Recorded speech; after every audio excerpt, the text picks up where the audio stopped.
Iran को खत्म कर देंगे, हम हमला करने ही वाले थे, खाड़ी देशों ने रोक लिया, शायद अब हमेशा का सीज फायर हो जाए। दोस्तों, अगर कोई आम आदमी ये सारे बयान एक साथ सुन ले तो उसे लगेगा ये किसी सुपर पावर की वॉर स्ट्रैटेजी नहीं, बल्कि किसी ऐसे इंसान का माइंडसेट है जो हर 6 घंटे में अपना फैसला बदल रहा है। और यही इस समय पूरी दुनिया नोटिस कर रही है, क्योंकि ईरान ने अब अमेरिका को सीधा मैसेज भेज दिया है, अगर दोबारा युद्ध शुरू किया तो इस बार जो होगा उसकी कल्पना भी नहीं की होगी। अब ध्यान दीजिए, ये सिर्फ एक साधारण धमकी नहीं थी। ईरान ने ये बात ऐसे समय पर कही है जब खुद अमेरिका के अंदर ट्रम्प को लेकर बड़ा राजनीतिक तूफान उठ रहा है, क्योंकि अमेरिकी सेनेट में अब ऐसा प्रस्ताव लाने की तैयारी हो रही है जो डोनाल्ड ट्रम्प की युद्ध छेड़ने वाली ताकत को सीमित कर सकता है। मतलब साफ है, कैमरों के सामने हम तबाह कर देंगे बोलना अलग बात है, लेकिन असली सिस्टम के अंदर अब ट्रम्प को ही रोकने की कोशिश शुरू हो चुकी है। और सच बताऊं दोस्तों,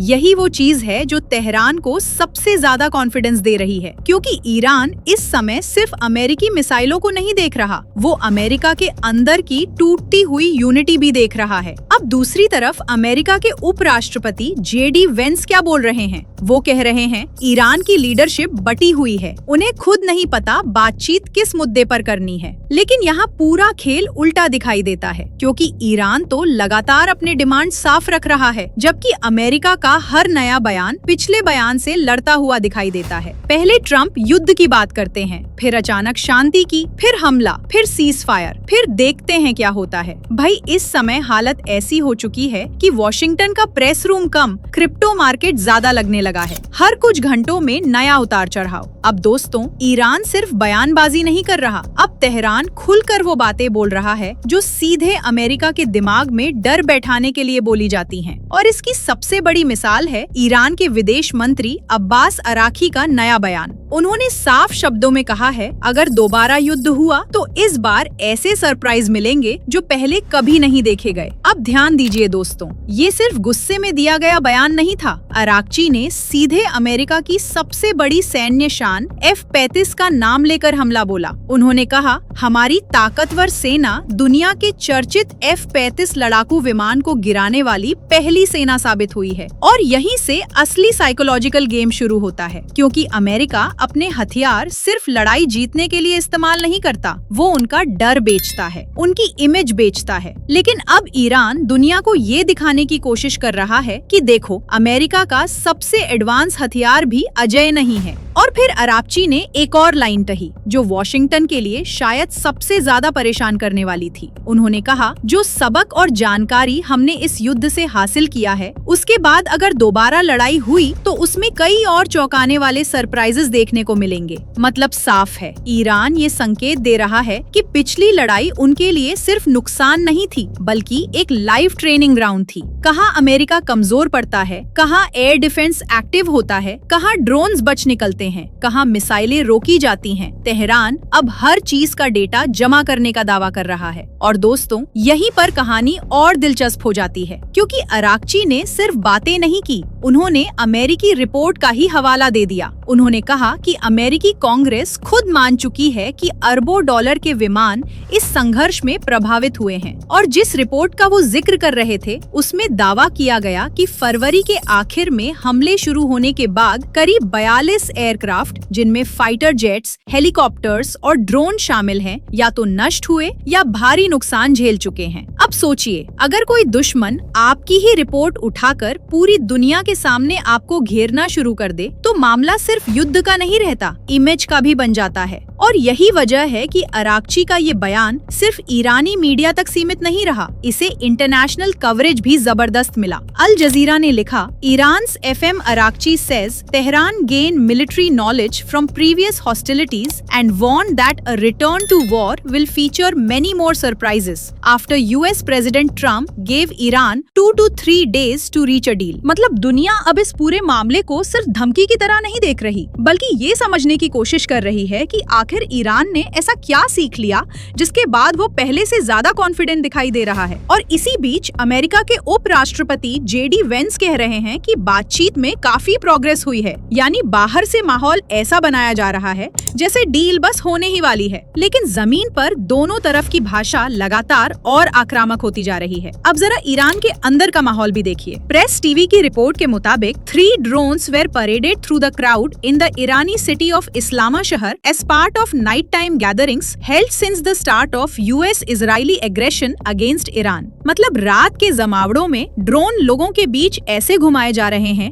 जैसे कोई सैन्य प्रदर्शन नहीं बल्कि एक राजनीतिक मैसेज हो। और यही इस पूरे संघर्ष का सबसे खतरनाक हिस्सा है दोस्तों।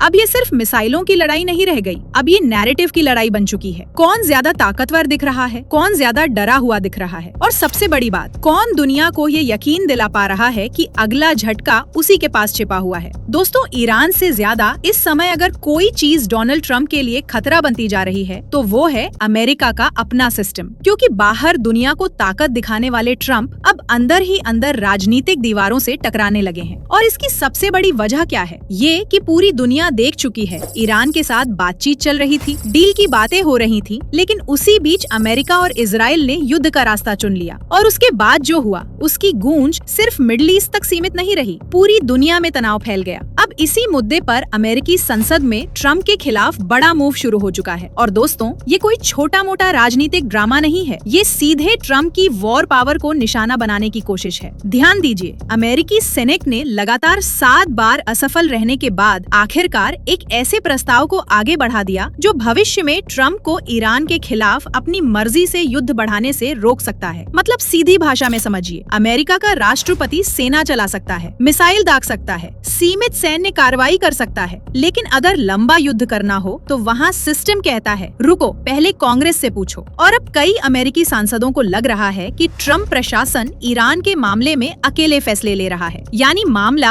अब सिर्फ ईरान बनाम अमेरिका नहीं रहा, अब अमेरिका के अंदर भी पावर स्ट्रगल शुरू हो चुका है।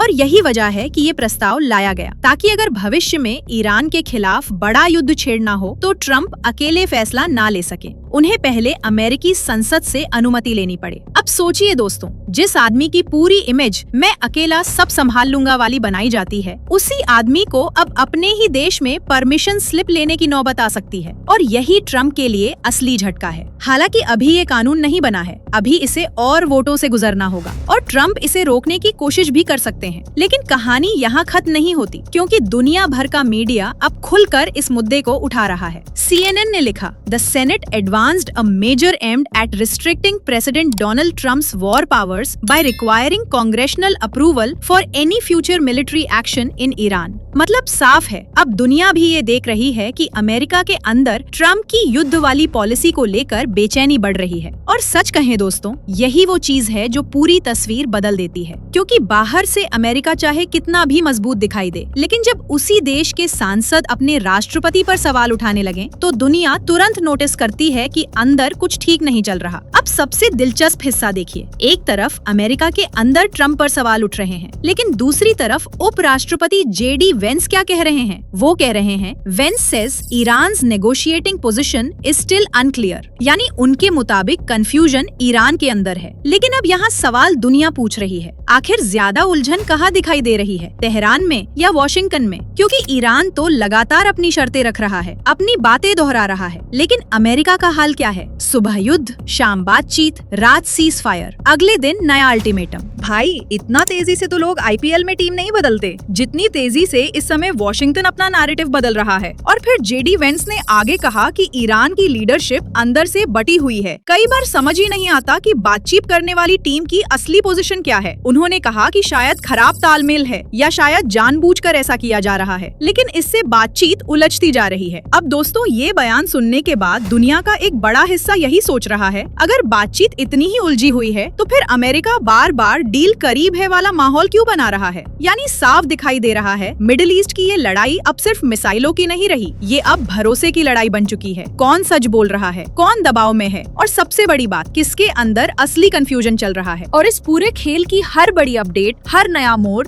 हर छुपी हुई कहानी मैं इसी मंच पर आप तक लगातार लेकर आती रहूंगी। इसीलिए फटाफट से चैनल को सब्सक्राइब कर लीजिए।